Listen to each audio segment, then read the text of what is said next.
there's a strange tension that shows up in your 20s and 30s. On paper, you're an adult. You earn money, you pay bills, you make decisions without asking permission. But internally, it can feel like you're still figuring out something everyone else already understands. You scroll and see friends buying homes, getting promotions, launching businesses, traveling freely. Meanwhile, you're trying to understand retirement accounts, wondering if you're saving enough, questioning whether your job is a stepping stone or a mistake. And the confusion isn't just about money, it's about direction, about timing, about whether you're behind without anyone saying it out loud. For a long time, the path used to look clearer. Graduate, get a job, buy a house, get married, have kids, climb steadily. Even if it wasn't perfect, the milestones were socially synchronized. Now, everything feels staggered. One friend is married at 25, another is single at 35 and thriving. One is renting by choice, another is house poor but proud. One is aggressively investing, another is still paying off student loans. There's no shared timeline, and without a shared timeline, it's harder to measure progress. So your brain does what it naturally does. It compares. Social comparison isn't new, but the scale is. You are no longer comparing yourself to your immediate circle. You're comparing yourself to curated snapshots of hundreds of lives. A new job announcement here, a property purchase there, a startup funding round, a luxury vacation. And rarely do you see the debt behind the house, the stress behind the promotion, the uncertainty behind the entrepreneur. You see the milestone, not the context. And milestones are loud. Quiet progress is invisible. So if your growth doesn't look dramatic, it can feel like stagnation, even when it isn't. There's also the issue of delayed milestones. Homeownership is more expensive than it was for previous generations. Career paths are less linear. Stability often arrives later. So you're doing the math in your head. If my parents bought a house at 28, and I'm 31 and still renting, what does that say about me?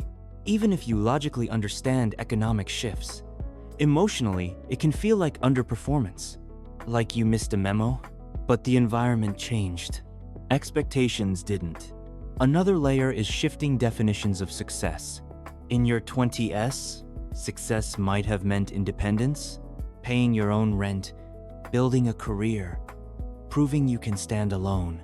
In your 30s, the definition often expands. Now it's not just survival. It's wealth building, investing, long-term planning, optionality. You move from asking, "Can I support myself?"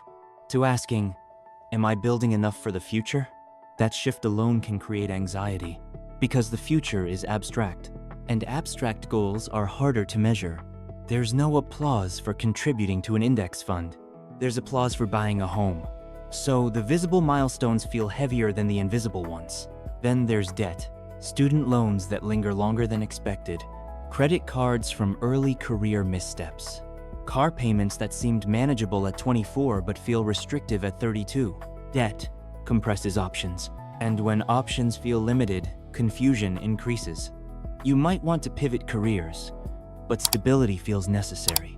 You might want to invest more aggressively, but repayment feels urgent. So you're stuck in between. Not in crisis, but not fully free either. There's also identity at play. Your 20s and 30s are when you're still forming who you are, and money becomes part of that identity. If your income rises quickly, you might feel pressure to maintain momentum.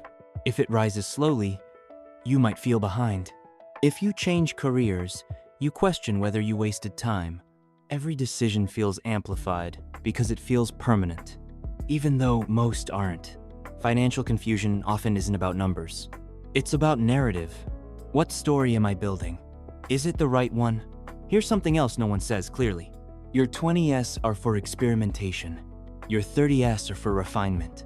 But the internet compresses both into urgency. You see someone who made it at 26. You see someone who retired early at 35.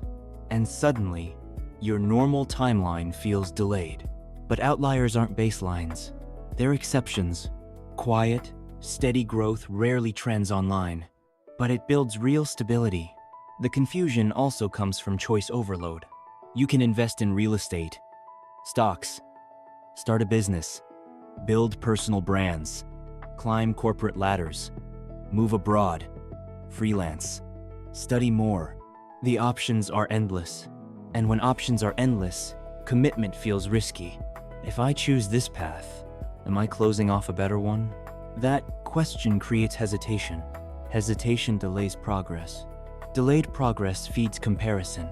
And the cycle continues. So what's the turning point? It's recognizing that confusion doesn't mean failure. It means transition. You're operating in an environment with more freedom, more visibility, and more economic complexity than previous generations.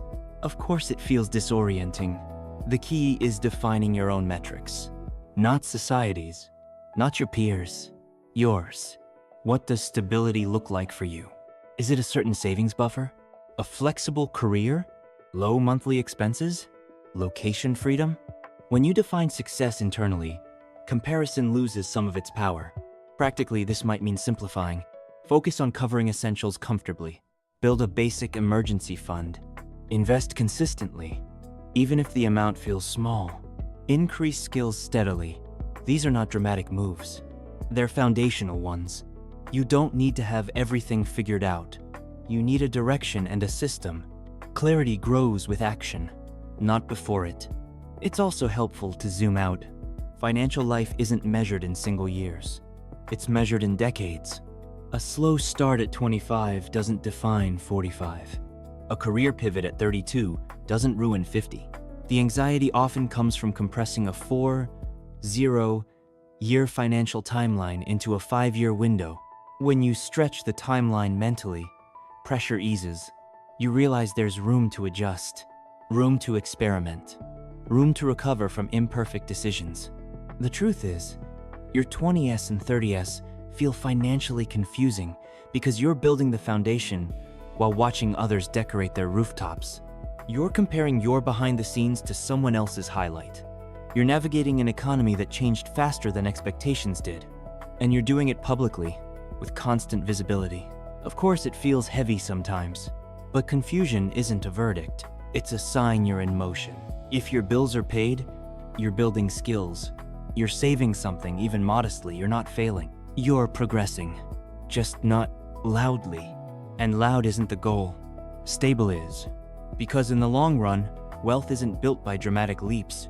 It's built by consistent steps taken while no one is watching. Your timeline doesn't have to match anyone else's. Your milestones don't have to be synchronized. You're not behind. You're just early in a very long game. And long games reward patience far more than comparison ever will.